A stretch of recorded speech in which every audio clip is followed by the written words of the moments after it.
My name is Isabelle Monroe, and I'm currently sitting in the back seat of a rented SUV, pretending that my mother's words don't sting as much as they do. Sweetheart, she says, twisting around from the passenger seat. We booked you the cheapest room they had. It's still lovely, but not oceanfront like ours. You understand, right? I smile. Of course, Mom. I'd rather save the money. She looks relieved, and my father adds proudly, We thought about getting you an upgrade, but $800 a night seemed unreasonable for someone still getting established. Someone still getting established. I glance out the window before they see the look on my face.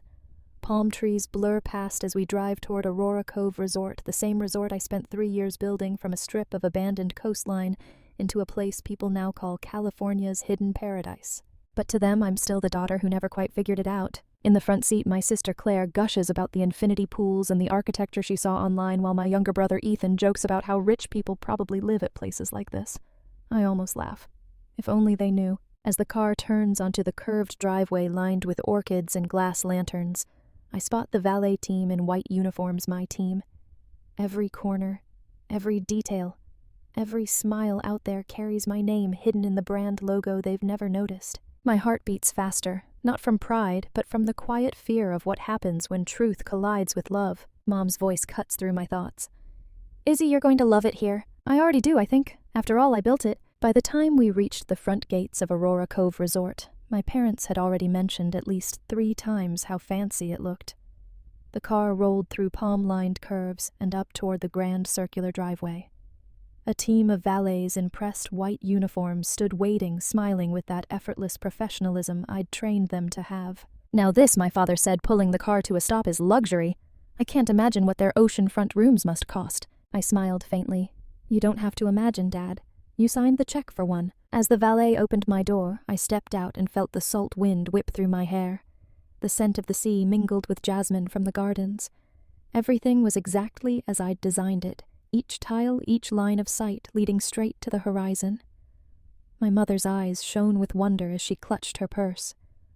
I've never stayed anywhere this beautiful, she whispered. You deserve it, my sister Claire said, looping her arm through Mom's. 30 years married, Dad outdid himself this time. I watched them walk ahead toward the marble steps, their voices bright with excitement. It made me oddly proud and quietly sad at once. They were about to check into the world I had built without realizing it was mine. Inside the lobby, sunlight poured through floor-to-ceiling windows, scattering gold across the marble floors. A massive chandelier swayed gently in the air, conditioning each crystal, catching light like raindrops. Guests moved about in soft murmurs. At the center stood the front desk, gleaming oak orchids in tall glass vases. Behind it, the staff greeted new arrivals with the kind of warmth that looks effortless but is trained to perfection. Claire stopped mid-stride. Oh my God, look at this place, she breathed. Izzy, can you believe people actually live like this? I laughed softly. I can. The guest services manager, a woman in her 40s with kind eyes, caught my gaze. Recognition flickered in her expression, followed by a professional smile and a discreet nod. My chest tightened. I gave her the smallest shake of my head. She understood.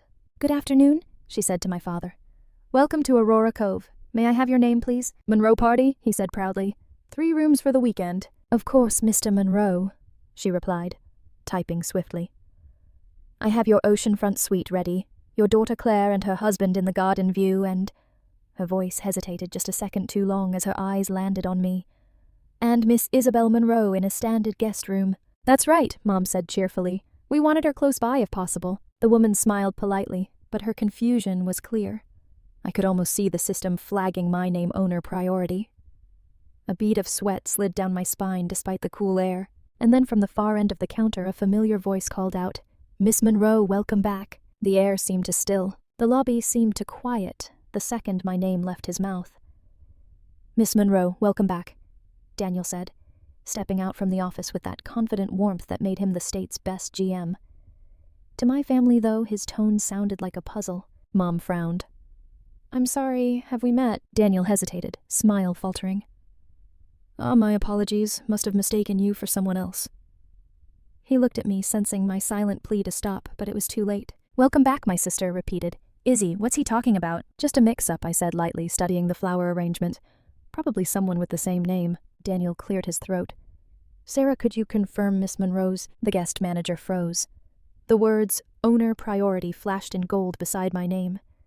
Her eyes darted to Daniel, then to my parents. Silence expanded.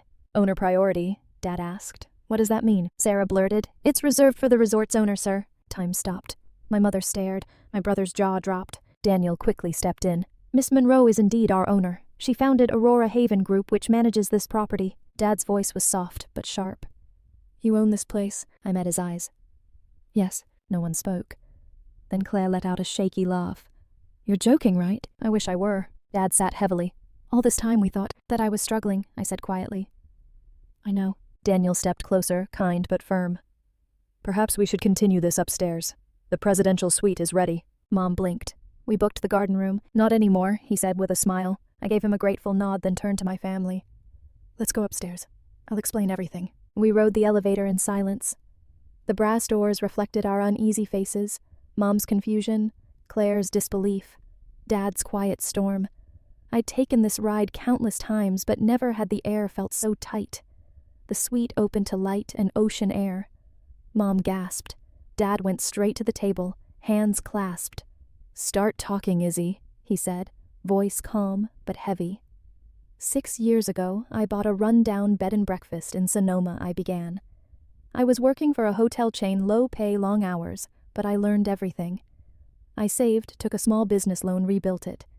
When it turned a profit, I bought another and another. That's how Aurora Haven began. Claire stared. You did all that alone, with help, yes, but no family money. Mom's eyes glistened. And you never told us I wanted to build something that was mine, I said softly. Not because of who you are, but who I am. Dad rubbed his temples. You didn't need to prove that. I wasn't proving it to you, I whispered. To myself. Silence, except for the sound of waves. For a moment, we weren't family, just people trying to understand each other. Ethan finally asked, So when you skipped holidays, I wasn't avoiding you. I was working, I said. I wanted to wait until it was real. Mom reached for my hand. It was real the moment you believed in it. Claire's voice softened. We'd have been proud. I know, I said. That's why I couldn't tell you. Dad looked up.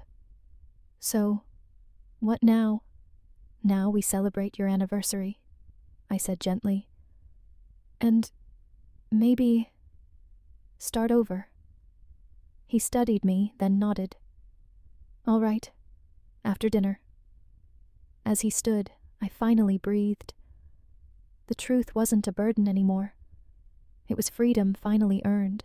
The door clicked shut, sealing in a silence so heavy it hurt. Dad stood by the window, staring at the ocean. Claire crossed her arms tense. Mom sat on the edge of the bed, fingers twisting together. I stayed by the door. You can yell if you need to, I said quietly. No one did. Claire finally spoke. You let us worry for years thinking you were broke while you were running a company. Her voice was sharp, but the pain underneath was louder. I wasn't deceiving you, I said. I just wanted something that was mine untouched by expectation. Expectation, she snapped. We're your family, not investors. Exactly. And that's why I couldn't tell you.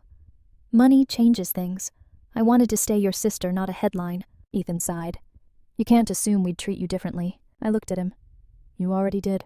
Before I had anything. He frowned. When I quit my stable job to start something new, you called it a fantasy. Claire fell silent. Dad turned from the window. You're right. We didn't believe in you. Mom's voice trembled. We thought we were protecting you, sweetheart. I know, I said. That's why I built my own corner of the world. She touched my face. We never meant to make you feel small. You didn't, I whispered. I just stopped trying to prove I wasn't. Dad stepped closer, emotion thick in his voice. And now you're standing in a hotel you built yourself. My God, Izzy. I smiled faintly. It's not about the hotel, Dad. It's about finally being seen. Claire's shoulders softened. You could have told us sooner. I wasn't ready for you to see all of me, I said. Now, I think I am. Mom squeezed my hand. Then let's start there. Outside, the wind shifted and the ocean exhaled, carrying away everything we'd left unsaid. Dinner felt different that night. The same family I'd shared meals with now sat across from me in a restaurant I'd designed every detail, light-scent silverware my creation. Yet I'd never felt more exposed. No one spoke until Dad raised his glass. To 30 years, he said. To your mother, and to our daughter who apparently owns this place. Laughter eased the tension. Claire shook her head.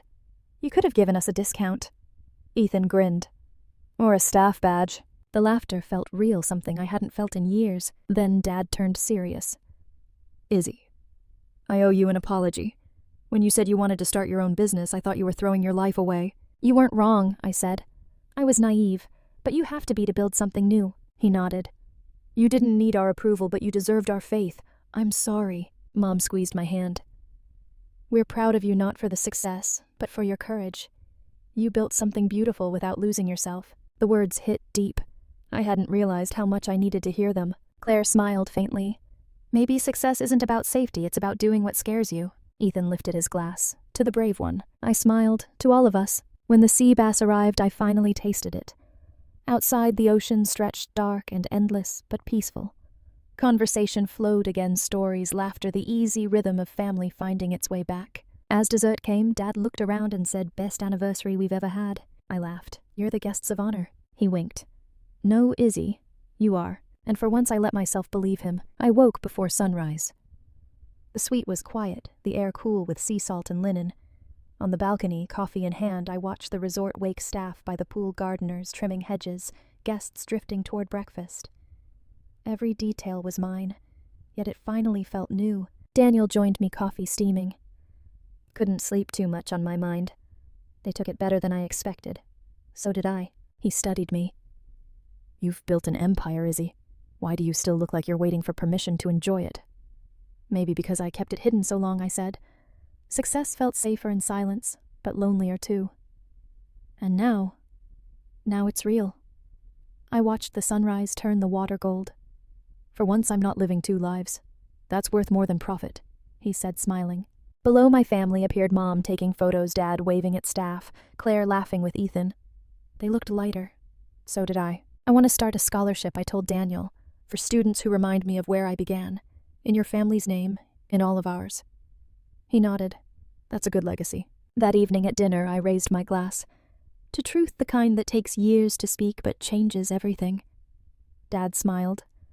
To the daughter who proved success is about becoming someone worth believing in, Mom added, and to family.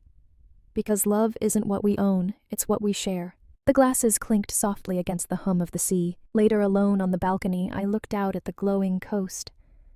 For years, I'd built my life in silence, but now the truth had made it shine. I wasn't hiding behind success anymore. I was standing in it. That night, after everyone slept, I stood alone on the balcony. The Pacific stretched endlessly, waves folding like steady breaths. Lights from the restaurant shimmered below, and for once, I didn't feel like an outsider in my own story.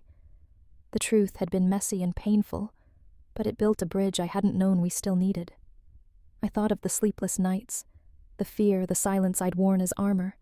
I'd built hotels and an image, but what I really wanted was simple to be understood without explaining. When my parents learned the truth, I expected judgment. Instead, I found recognition quiet, healing real. The wind carried the scent of salt and rain, and somewhere below, I heard my mother's soft laugh.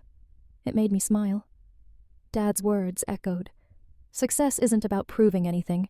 It's about becoming someone worth believing in. I'd chased approval for years, forgetting how belonging feels. I looked down at the resort, my creation glowing under the moonlight. It wasn't the empire that mattered anymore. It was the peace that followed honesty. The hardest thing to build isn't a business. It's truth.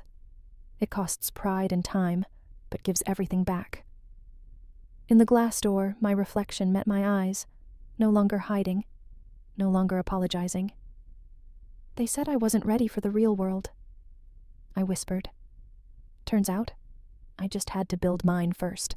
And for the first time, that was enough. First.